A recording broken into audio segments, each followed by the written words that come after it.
Hi, it's Menaka. Your support means a lot to us here at the Decibel, and your feedback matters too. And we want to know what you think of the podcast. So we've set up a quick survey where you can tell us your thoughts.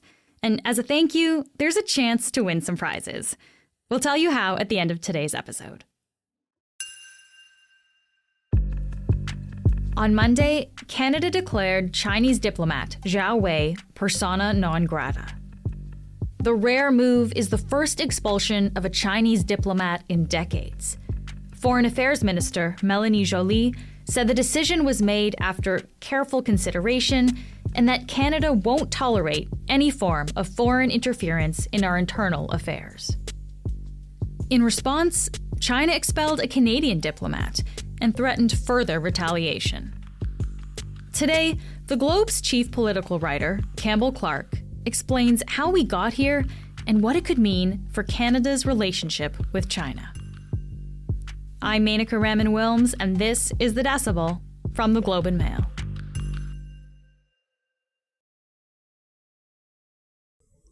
Campbell, thank you so much for being here.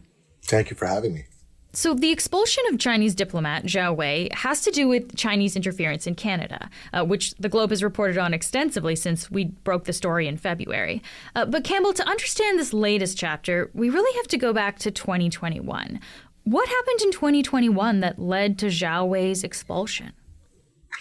So, in a way, it began with Michael Chong putting forward a motion before the Canadian House of Commons that would declare the treatment of Uyghurs in China, in Xinjiang, as a genocide.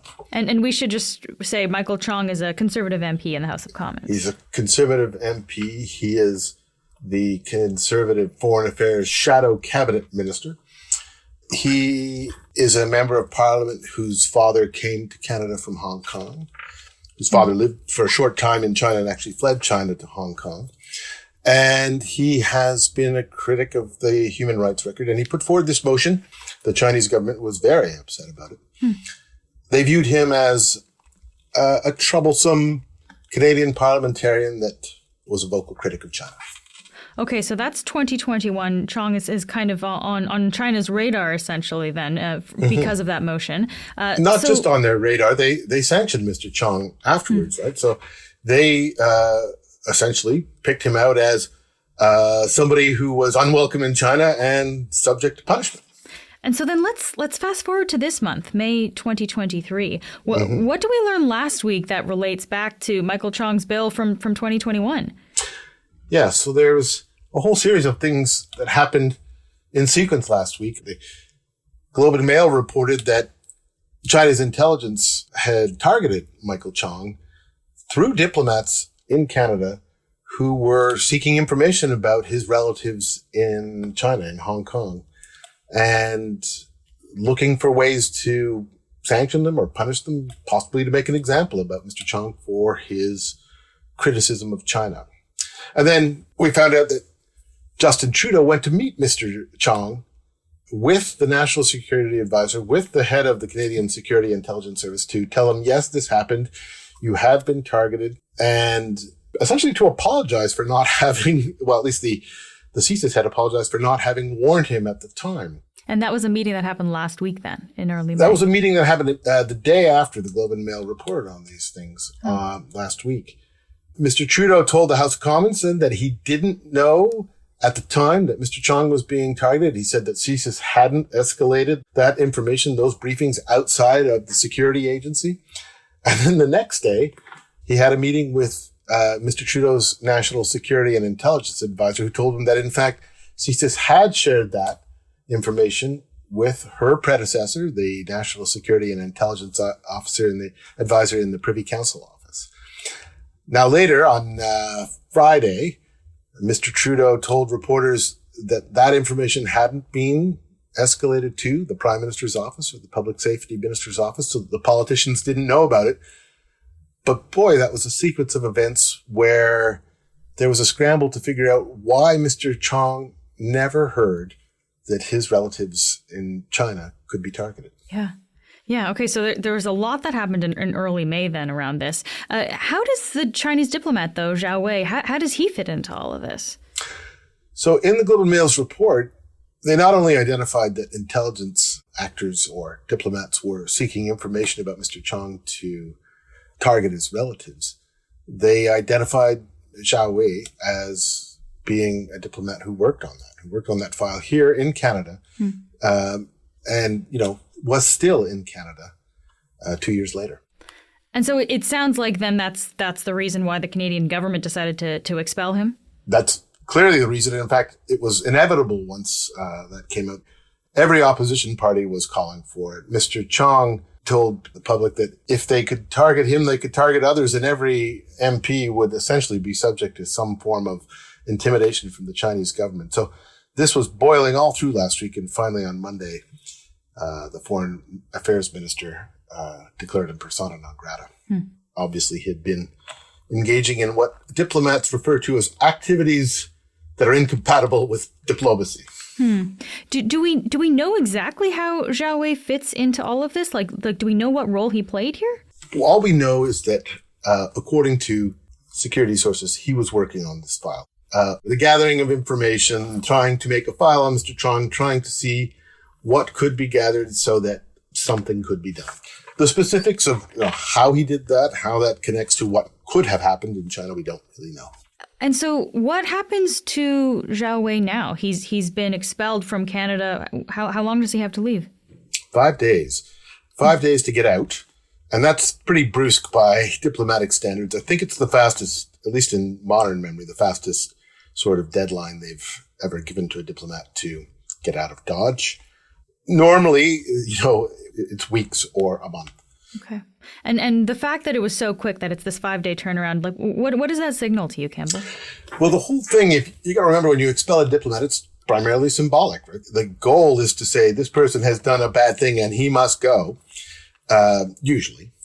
And so the quicker time is to express displeasure. Michael Chong himself has been pretty vocal about how long it's taken the government to react. It shouldn't have taken 2 years for the government to make this decision when they became aware that members and their families of the House of Commons were being targeted. It shouldn't have taken the targeting of a member of Parliament to make this decision. We have known for years that the PRC is using its accredited diplomats here in Canada to target Canadians and their families. If this goes all the way back to 2021, why did it take the government so long to react? So, again, they say, the politicians in government say that they didn't know. It didn't go to the Prime Minister's office. It didn't go to the Minister's office. The Prime Minister said at one point, CSIS didn't think that this warranted raising it up higher above the bar. But I think, generally, there's been a lot of reporting about Chinese foreign interference in elections and in Canadian democracy. And there is a feeling amongst some, including officials clearly in the security apparatus, that there hasn't been enough attention paid. There hasn't been enough action on the part of the government, and they haven't been alive to the threat. And if you recall, the Globe has done a lot of reporting, some of which came from a government whistleblower, and he wrote an open letter in the Globe and Mail where he said essentially that he wanted the government to see this threat and take more action against it. What has the government said about all this, about why it took them so long to actually act? Well, Justin Trudeau, he said CSIS didn't escalate it outside of CSIS. So we didn't know. What he also said was, we've told intelligence officials that if this ever happens again, if a parliamentarian's under threat, whether they think that it's credible or perilous or a serious threat, they have to bring it to the political level. We'll be back in a moment.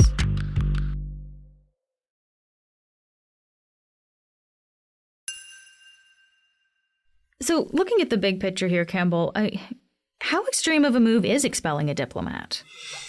So it is a big deal. It is considered sort of a major move in diplomacy. You're saying basically that your diplomats are bad guys.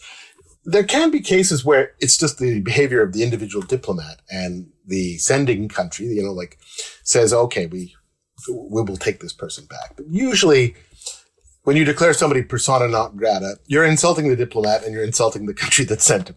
And this is a message that's sent directly that your country is engaging in unacceptable behavior. And usually it's done in public, although there have been times when it was done quietly. But this is a message, a public message that China has been engaging in unacceptable behavior in Canada. The Chinese government will take it as an insult. They have taken it as an insult, and it has an impact. As you saw on Tuesday, the Chinese government immediately announced that they were expelling a Canadian diplomat from the consulate general in Shanghai. And there's probably going to be more steps to follow. It is a symbol of a deterioration in relations between the two countries. The Chinese government, for example, usually doesn't accept when a country insults it in public. And so when was the last time we did this, the expelling a diplomat? So we expelled some Russian diplomats in 2018. And we have had a number of cases over the years where people have been, as they say in diplomatic circles, PNG'd for persona non grata. But usually they're kind of one-off cases or, messages against government. The biggest case of its kind probably was back in 2012 when we shut down the diplomatic relations with Iran. And what happened then was the Canadian government essentially told its diplomats to pack up the embassy in Iran, shred documents, smash the sensitive machinery, close down the embassy, get out of the country. And then once they were gone, they told the Iranians, we've broken off diplomatic relations and your diplomats all have to get out of Canada. The last time Canada expelled diplomats in 2018, those Russian diplomats, we weren't alone in this. The U.S. was also expelling diplomats. Other countries are doing the same. In this case, though, Canada is alone in expelling this diplomat. So what does that say? Well, first of all, it's a peculiarly Canadian case, right? The Zhao Wei, Michael Chong case was a specific instance where we're basically saying this guy committed the diplomatic version of a crime and has to go. So for that reason, it had to be a Canadian case. And in fact, there were other diplomats, including one at the, Chinese diplomats at one of the consulate in Vancouver that had been in the reporting by the Globe and Mail sort of fingered for doing other things that interfered in Canadian democracy, but they've gone now, so they couldn't be expelled. But there has been a wave of expulsions of Chinese diplomats. The United States has periodically expelled too quietly a couple of years ago for driving onto a military base and not turning around when they were told to. There have been countries that have temporarily had no diplomatic officers in China because of expelled people. So there's been a number of expulsions from Western countries in the last 3, 4, 5 years. Okay. It is definitely part, the Canadian expulsion, of a wave of hardening of diplomatic relations between Western countries and China and Canada and China. The Canadian embassy in China is, according to people I talked to, finding it very difficult to even meet with anybody in China. Diplomatic relations are very cold. They're kind of at a standstill in many ways, and this won't warm them up. The Globe, of course, has been reporting on Chinese interference in Canada, including election interference and also those secretive Chinese police stations, which we did an episode about a few months ago. And so this is just really one part of the story. So I wonder, Campbell, why is Zhao Wei the only person being expelled? Yeah, so, diplomatic expulsions, as I said, they are symbolic. You usually want to have identified an individual as being responsible, unless you're retaliating, as the Chinese did, in which case anyone will do. And a couple of the people who had been identified by name in previous Globe and Mail stories are already gone. They've left Canada.